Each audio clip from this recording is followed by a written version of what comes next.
So the NFL Top 100 has just released the remaining 10 players, and here is how I will rank them from 10 to 1.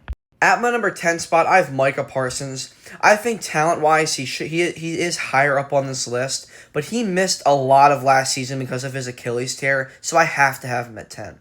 At my number 9 spot, I have Christian McCaffrey. He had a pretty good year last year rushing the ball, but he had an amazing year last year on the receiving side. But there are just 8 players I think I would take over him. At my number 8 spot, I have JSN. I understand he had an incredible season last year, winning Offensive Player of the Year. He's one of the best wide receivers in football, but I just want to see more out of him. At my number 7 spot, I have Patrick Surtain. 2 years ago, he won DPOY, best cornerback in football, and it's not even close. I think 7 is a perfect spot for him. Number 6 spot, I have Jahmyr Gibbs. He's one of the most explosive runners in football. He is one of the best receiving running backs in the NFL, and I think he's going to have one of the best seasons of his career without David Montgomery.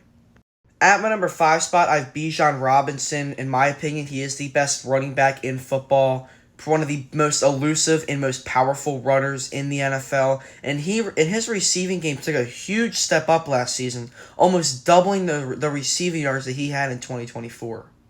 At my number 4 spot, I have Puka Nacua, the best wide receiver in football. I think that he had a really strong argument last year to win the Offensive Player of the Year award, and he is one of the best route runners and has some of the best hands in the NFL.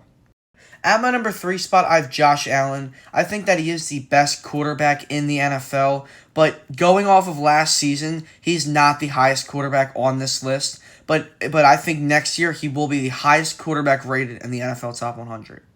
At my number 2 spot, it's only right to have the MVP Matt Stafford at number 2. He passed for 4,700 yards last year with 46 touchdowns and 8 interceptions. Phenomenal numbers, and Matt Stafford is perfect at the number 2 spot.